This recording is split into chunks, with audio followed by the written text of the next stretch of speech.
My plan today was foiled.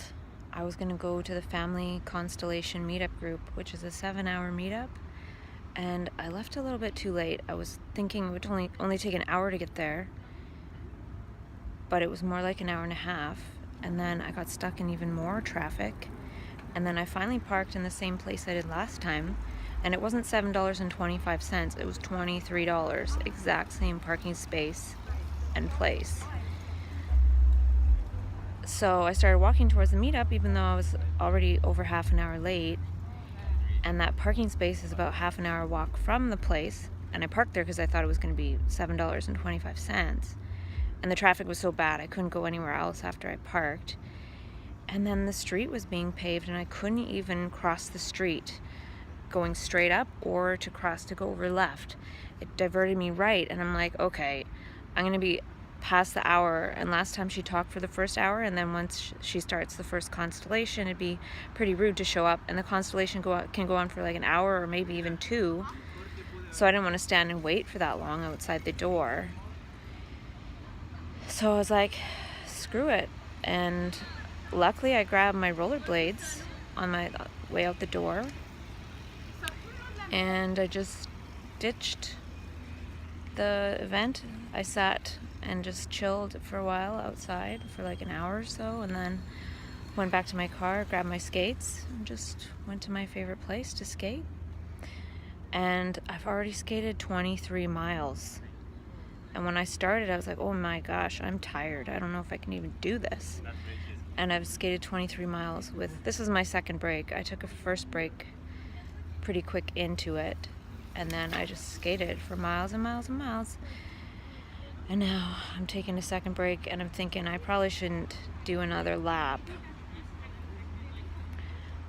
I'm going to be exhausted tomorrow, which is good because the Spire device says that I didn't have any calm time yesterday and none so far today. So I think tomorrow would be good to have a calm day.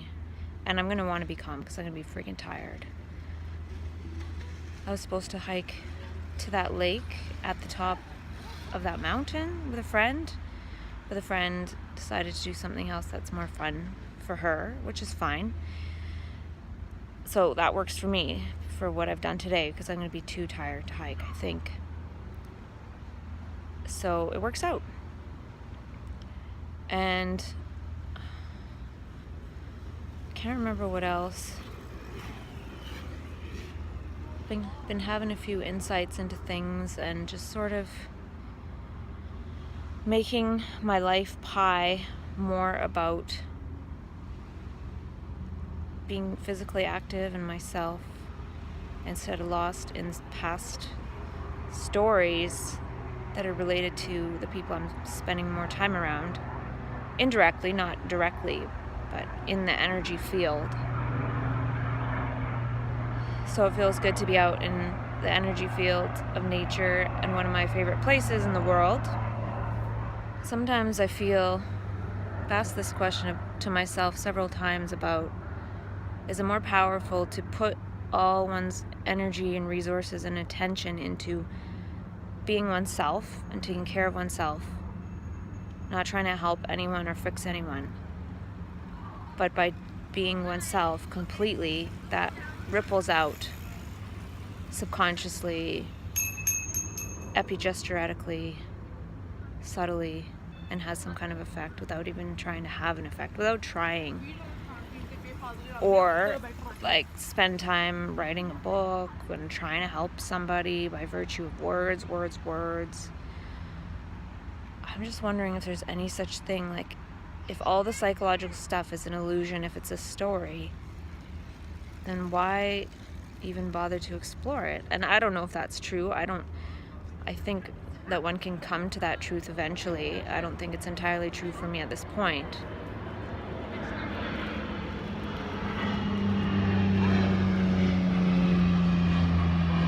I was thinking that one can turn an ill into a skill. So one could, for example, learn to rollerblade and skate around in circles all day long. And then maybe some of the ills get crowded out.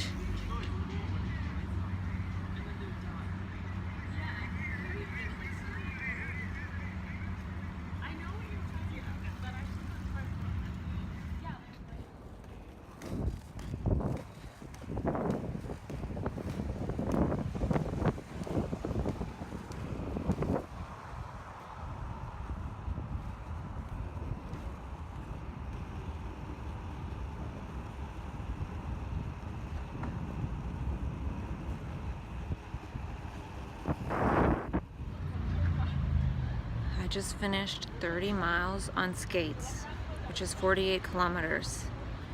I don't know if I've ever done that much before in one day. Check it out.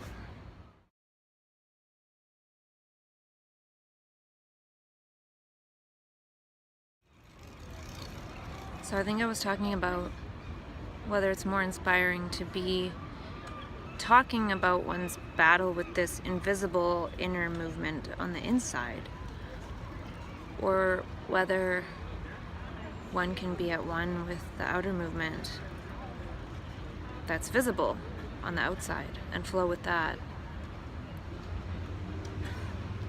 Like today, lots of people mentioned, oh, a rollerblader, and somebody said, oh, I want a rollerblade. So that might be more inspiring than saying, ooh, I recovered from this mental illness or whatever. I don't know. I don't think there's such a thing as more. It's more about, for me, what I want to put my energy into. Do I want to put my energy into talking about this invisible movement inside that one might be able to transcend, perhaps? Or just go along with what's going on in the outside? So today, instead of, say, sitting at my computer for hours, I don't think I would have done that today. It's a nice day, but I was out here outside for hours and hours skating. And that would put me in my body for sure. Like, I wasn't thinking about anything, just skating. So spending more time in the body naturally negates the other, possibly. Maybe not always, but even if I was triggered by something and had to move with the inner distortion for a while, skating would be a more fun way to do it than sitting squirming in a room or something like that. So I'm gonna try and see if Jugo Juice is still down here. I haven't been down here in a while, but there's one just a little ways away. I could use a Jugo Juice after all that skating.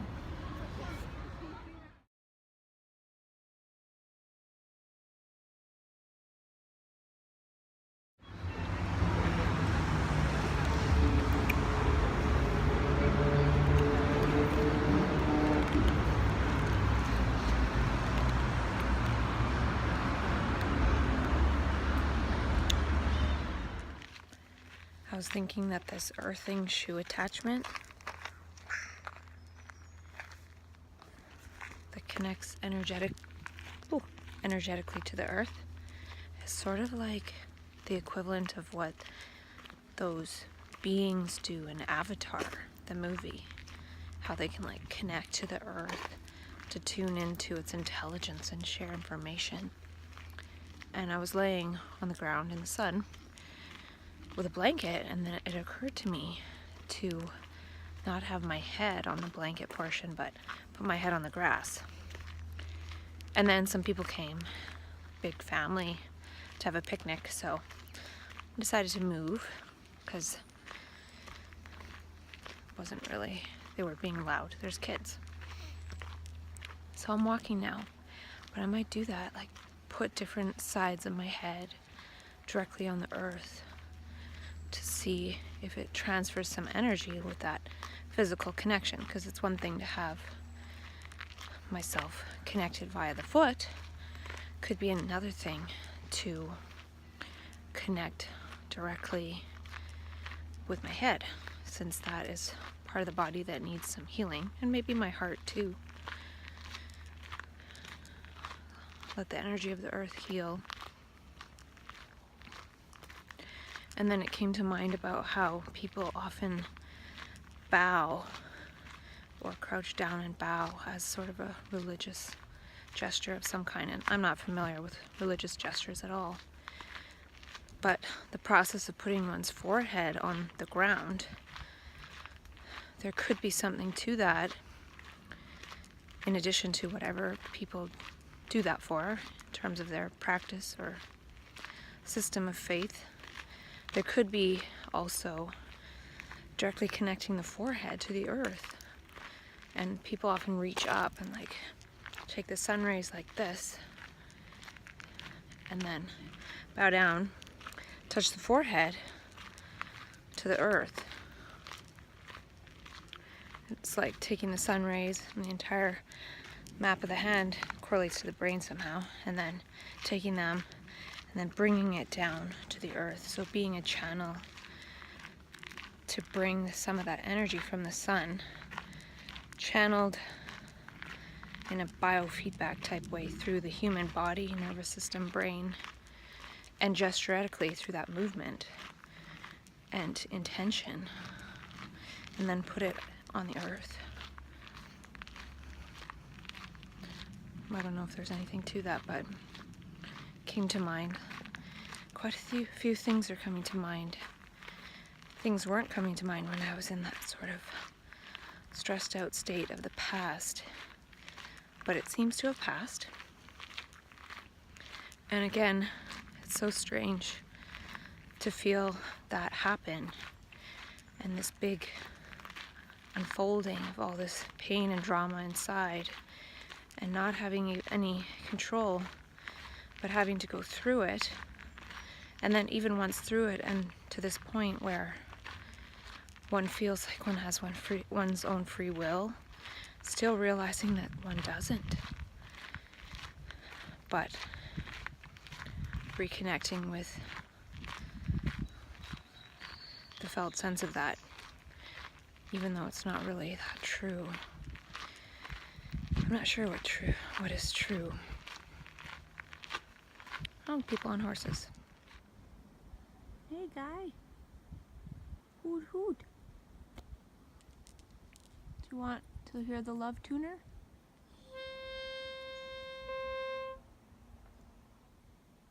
Does that communicate anything?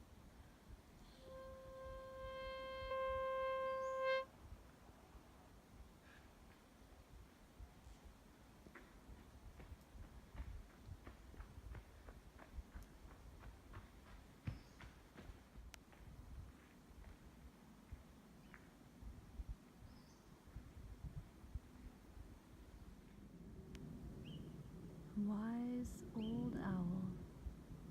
Right, guy? Uh-huh. I can see the light in your eye. In both your eyes.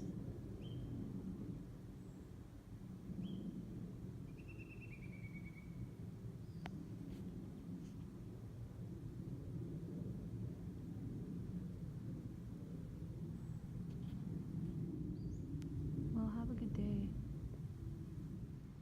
I just realized that when species go extinct, they're not really gone. They're returned to the light, so we can no longer see them and experience them and enjoy them, but they're still there in the unmanifest and could re-manifest when the right conditions are there. If their environment's there, there will be there. It's not a matter of, oh, they have to evolve from step one again. We only think that from our very, very limited scope. And when writing stuff down in a book, I think writing in my own handwriting is more powerful.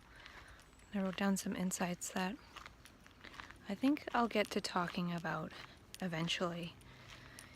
It would be cool if at some point I could talk about some of these insights without mixing in personal ego drama, which is this not completely irrelevant, but kind of irrelevant. It's definitely not irreverent. It's not an illusion either. Well, it could be an illusion, I'm not sure, but something about E equals mc squared. And I feel like part of what creates mass is sound. So in E equals mc squared, there's something about sound in the M, which is for mass. so light. Sound slows light down because sound travels much slower than light. And that interplay creates the epiphenomenon of mass. But really all is light. And we feel like light is something by which we see, it's something external, but I'm seeing that it's something that we are.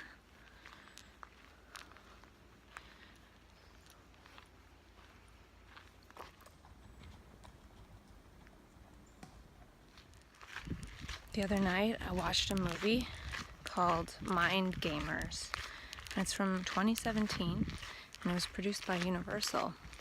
What was interesting is at the beginning of the movie, about 7 minutes in, had a quick clip of Krishnamurti talking about how the computer is going to take over the activities of the brain, which was a talk he gave in the early to mid 80s. And so that was fascinating because I've studied some of his teachings over the years. And I don't often watch movies, and I haven't in months. And then I picked that movie to watch with a friend, and there was that clip.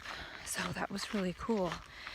And then not only that, but it's a movie about how if they create a quantum computer and then somehow work to connect human brains together, like could change the world or whatever. And some of the possible misgivings of that. And what was interesting was that all that they talk about in that movie, to me, it's already how it works. We don't need a computer to do it.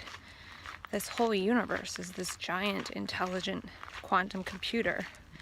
And what the scientists are discovering in terms of quantum physics, they see it on the tiny level, but they don't yet see it on the macro level. I see it on the macro level all the time. But we're so Newtonian in our use of language and the way we see that we just don't see it, that's already how it's working. So then, if we saw that was how it was working, we wouldn't be able to be violent towards each other because we would see that we're all the same. And any violence towards another is violence towards oneself, and one is going to feel it at some point. So it would just get rid of that altogether. We would have to.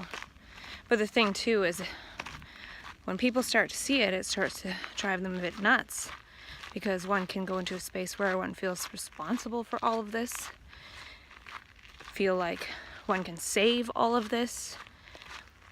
But but part of it is that we are all of this. So if we don't treat all of this as it is us, then that's where problems arise. We are literally everything. We're all the same light, we're all the same life. And so it's really painful to realize that. And then when one realizes that, one thinks, oh my God, what have I been doing all this time? Oh my God, what have I done? Oh my God, what am I going to do? Like, how am I going to uphold this every single moment? Like, I forget.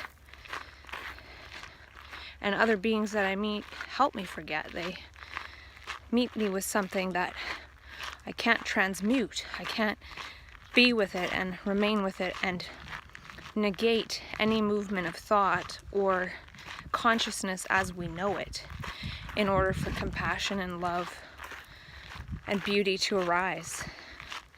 When we don't do anything, because our doing is all conditioned and controlled by thought, and our current way that we experience ourselves as separate when we're not. So any movement of that, even if we think, well, now I'm going to have a pattern that's kindness, is still part of the same level of content that created all this. So one must not act based on that, which requires being still in the mind. I don't know what it requires. I'm just talking at this point from this level of consciousness, which probably won't last, and I'll fall into structures that can't be helped because there is no free will. And yeah, I don't know what I'm talking about at all. So for example, I've been pondering violence lately, and then one might feel like, well, non-violence is the answer. But violence is something that comes out of the felt sense of separation. So if the felt sense of separation disappears somehow, the concept of violence and non-violence disappears, because where one feels one with something, one wouldn't necessarily be violent. But, you know, the interesting thing too is that we're violence towards ourselves, which there is no self. So the operation of something that isn't there, the self and separation, is violence. So it's not like the self is violent. This movement of separating, which creates the epiphenomenon of the self, is violence. So naturally, when we feel we have a self and we're moving through so-called space and time, it's going to innately build up more and more self, more and more separation. Like each moment we go on with separation, it almost adds another bite or bit to the self that isn't there. So it's like an accumulation of violent moments to feel separate.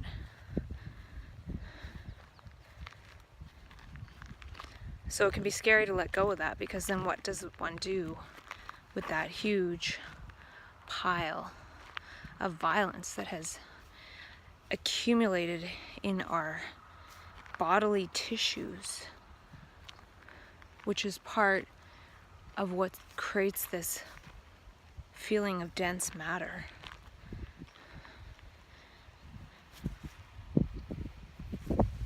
I remember the first time I had this so-called crisis. It felt like I was being crushed by the world. It felt like there was this reality coming in and like coming down and crushing me, kind of like a garbage compactor. And I literally could not stand anymore. And I laid on the ground, breathing holotropically for many hours, which was probably some kind of time traveling or rematerialization. I feel like I went into dimensions of light where I was practically invisible. Not invisible, but alone. And that's the thing one also has to come to terms with, is that one is alone. Or one must be alone in order to not be part of this morphogenetic field of thought and violence. Because after that, when one feels that aloneness, it can be felt as loneliness, and then one wants to reattach to that so badly.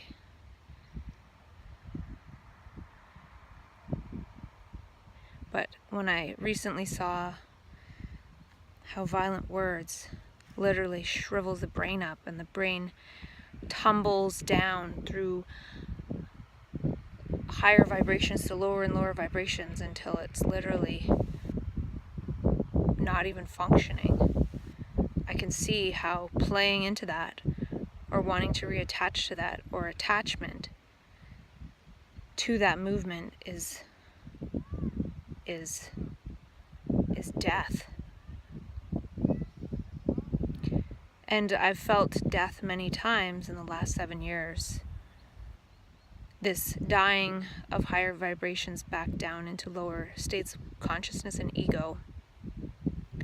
And I wonder if it's possible to not reattach to that. I have no idea. I don't think it's something that I can consciously control.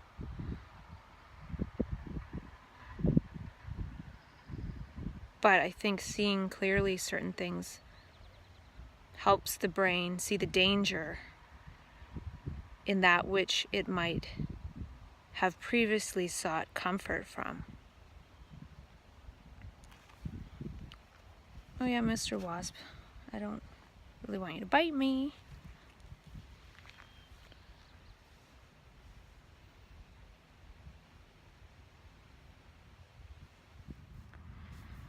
So I was just doing that thing where I was laying on the grass and I had the left side of my head touching the grass, as well as my whole body. And something came to mind, and I'm going to try to put into words as best as I can. But for some reason, an image sort of flashed in my mind of somebody stepping on someone else's hand in order to get, like, the weapon out of the other hand. Out of the person on the ground's hand. And so when the person, let's call him the villain,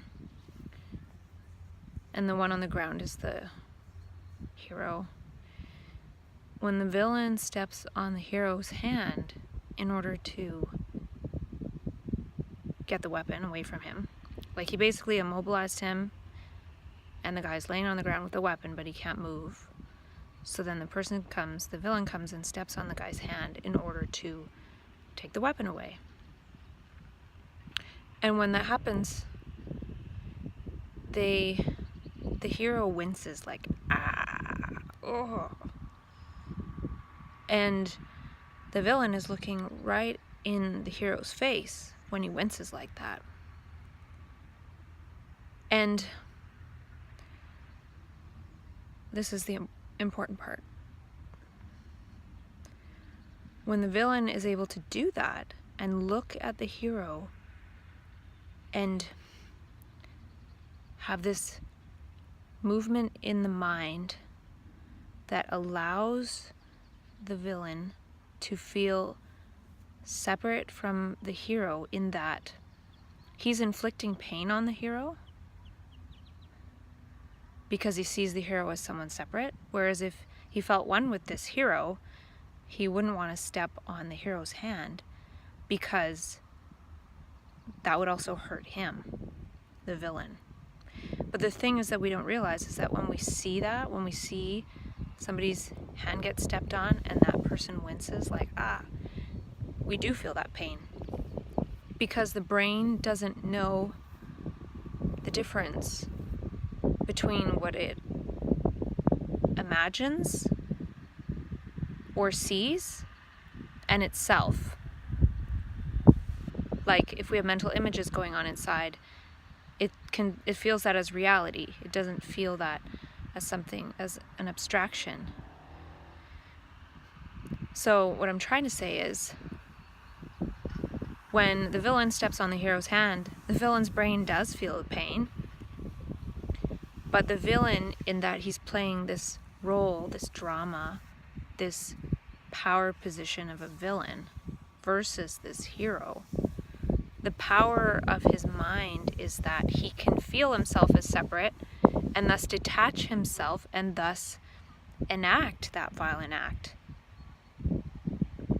as an act on something other than himself, because he sees himself as separate when he's not in actuality, but he doesn't feel that. So I feel like that movement, if taken a little differently, can be very powerful. In that new scenario, person one comes at person two with a violent movement, and person two observes it so clearly and sees that violence so clearly that one doesn't participate with it at all, doesn't react in the way that that violent energy would want one to react, which would be, you're separate from me, so I'm going to be violent back to you because this is a tit-for-tat universe, or world that humans play, games that humans play. So it's interesting because the power in that is that one sees oneself as not that violence, as separate from that violence, in that one isn't going to play into it. One isn't that. And one transmutes it and doesn't perpetuate it. Yet, at the same time, oneself sees oneself as one with the other, in that one wouldn't do tit for tat, wouldn't go back at the violence with violence, would yield. Sort of like certain martial arts where they use the power of the force to neutralize the enemy. But the real enemy would be in playing into that violence.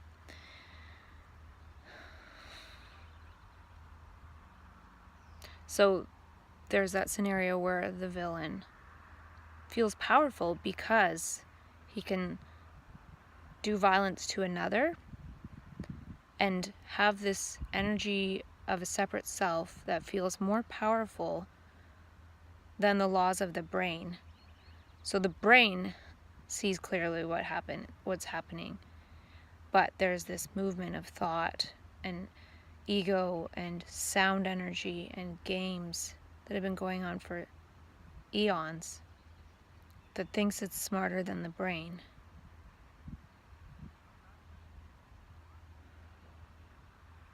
But then this other thing that I'm trying to point out would be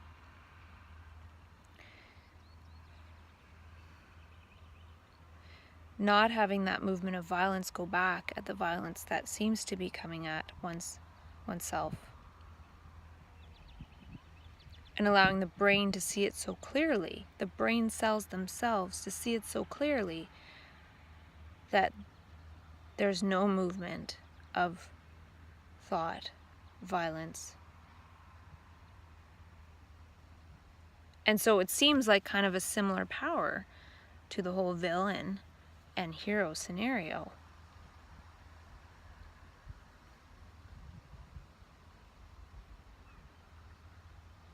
But one gives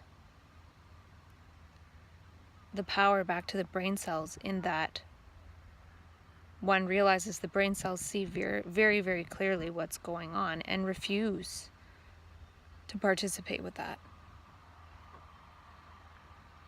Now, I don't know if one can get to a certain point or energy where very little violence is allowed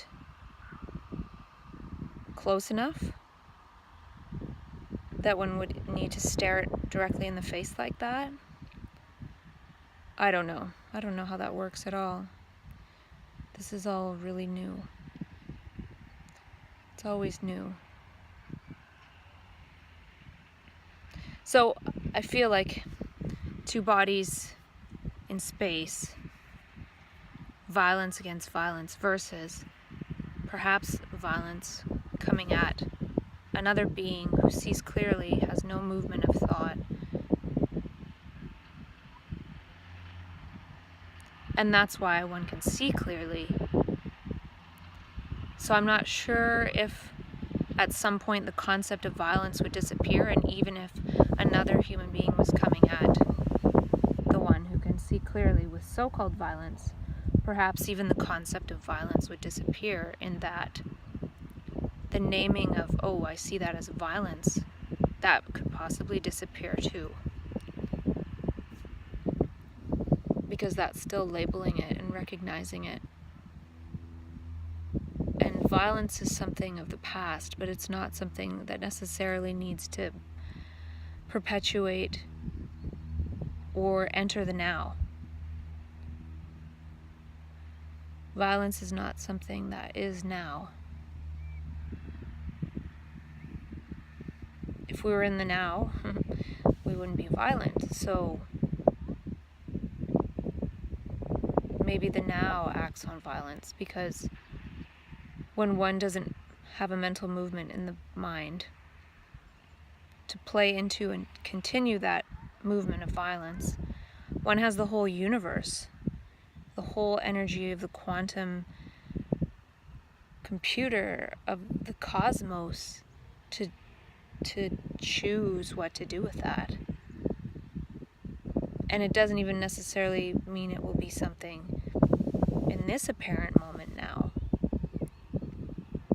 You know, perhaps seeing clearly and yielding in one apparent moment now changes something in another apparent moment now. Maybe something in other dimensions or parallel realities such that one might travel in time to other parallel realities as a result of that now moment, even back in time. And time is relative. Some people, some beings on this planet have very ancient consciousness in the way they perceive the world. And then others have maybe consciousness of higher vibration. I don't know about the word higher. Perhaps qualitatively different, perhaps quantum.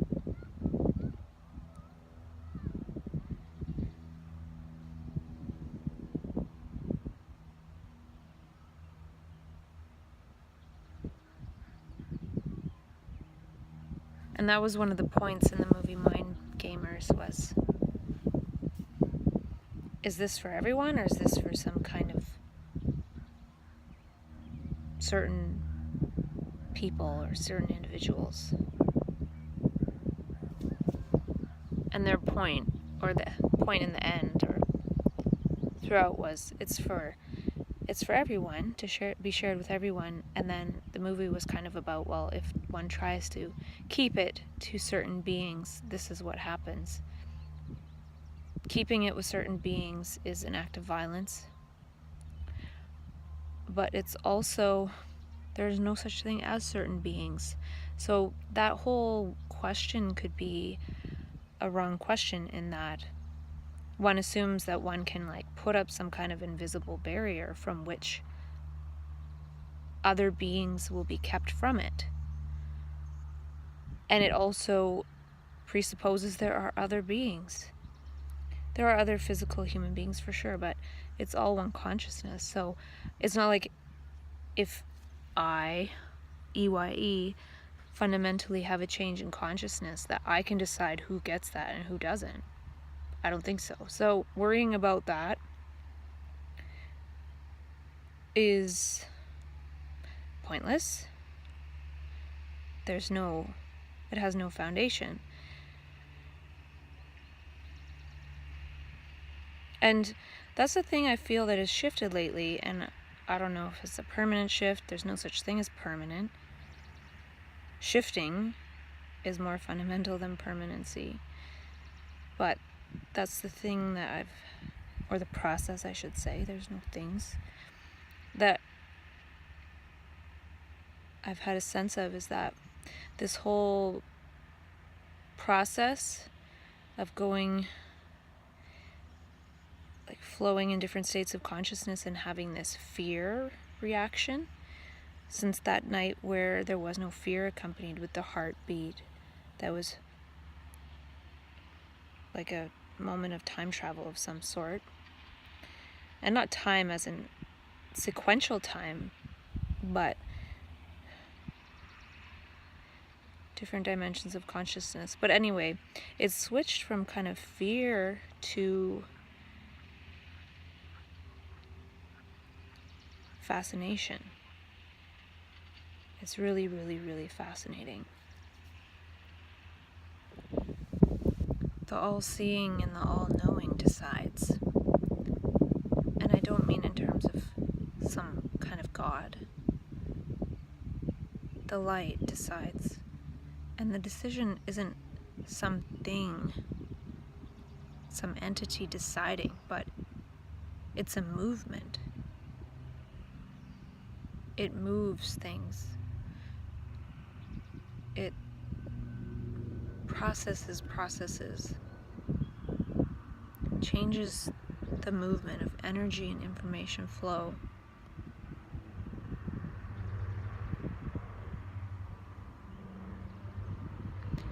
And this morning, I texted a friend about asking if she knew of a good air mattress, a really lightweight one for camping, because she does long hikes and things sometimes. And she texted back and said, "Did you just read my mind? I've just been on Amazon looking for a new camping air mattress because the one I have, it isn't really for comfort. It shields you from the cold of the ground, but it doesn't really have that comfort aspect." So that's what she was shopping for. So that was kind of crazy. And this is the thing that happens when my brain goes into this kind of state, is that it's so obvious that we're one consciousness and we're connected. And we always are, but it becomes way more obvious in the manifest world. It's not like words, like a concept, like, oh yeah, we're connected, just a bunch of words. It's actually the way processes are happening. And it's so obvious to me, and I wonder how obvious it is to other people.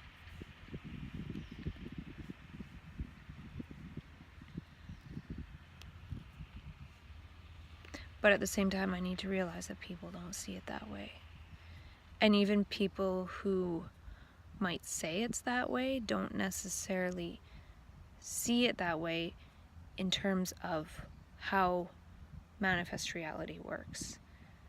Not in terms of worldview, like thinking in terms of concepts, like, oh, I see the world as interconnected, like that's how I believe it is.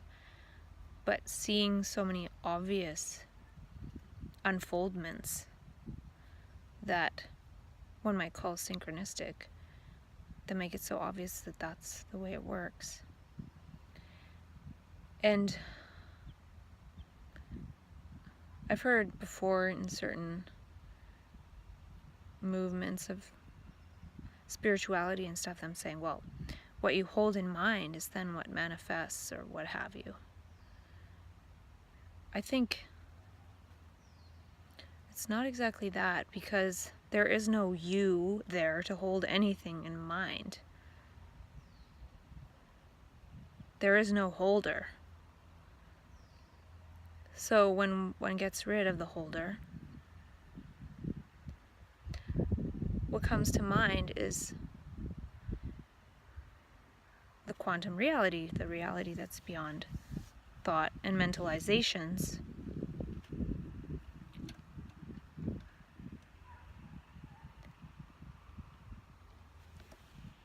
And moving the body according to a mentalization, when there are no mentalizations, the whole body, the whole anatomy of the whole cosmos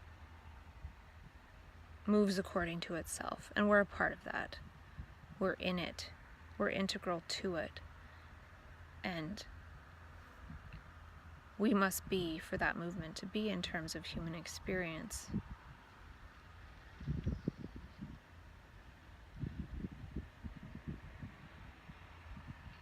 So it's not like, oh, I held something in mind, so it happened. There's just this other intelligence there, and it's not something that's contained within the brain. The whole of life is that mind, which is a mind that's totally different than the content of human consciousness as thought and conditioning and past history, and what that perpetuates as a continuous movement.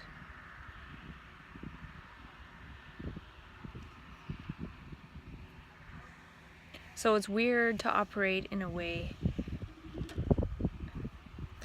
And then I think that's the part where this whole notion of it's not for everybody comes in, is that it is for everybody, but everybody might not be aware of it.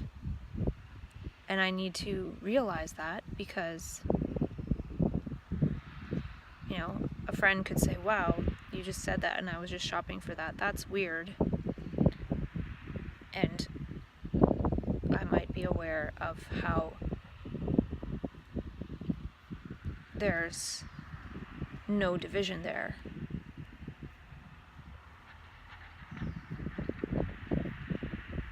And I thought of the whole air mattress thing the other day, so it's possible that she might have looked for an air mattress because I thought that I want one.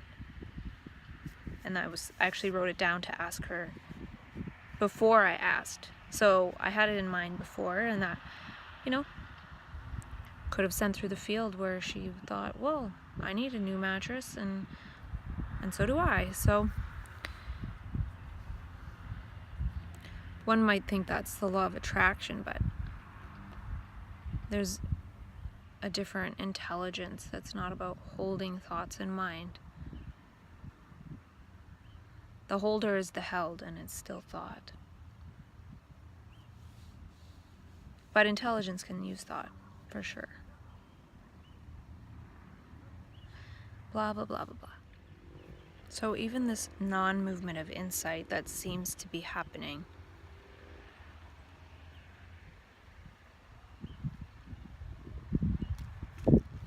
it can be warped, and I've talked about this before, where one might start hallucinating, in that one is seeing something that's not there.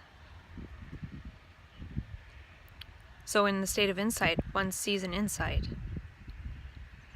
One sees something that is possible that is not yet necessarily part of the manifest world in terms of maybe common sense, I'll call it for now. So in that way, it's sort of a new meme, and one feels compelled to speak it out, to give the possibility of others to see the same thing. Whether or not this is necessary, I don't know. Maybe one can have insight, never say anything, and it still has an impact on consciousness. I don't know if it has more impact or less impact if one speaks it out. But one is seeing something new. It's not there. One is seeing into something. One is seeing something more. But when the brain is confused, that process could be warped into something at the level of thought, which creates seeing something that's not there, a hallucination, which is related to the content of thought. Like it could be something religious, or it could be something from one's past, seeing a past scene from the past. But it's projected from the collective consciousness, from the content of thought. It's not something new. One is hallucinating something old.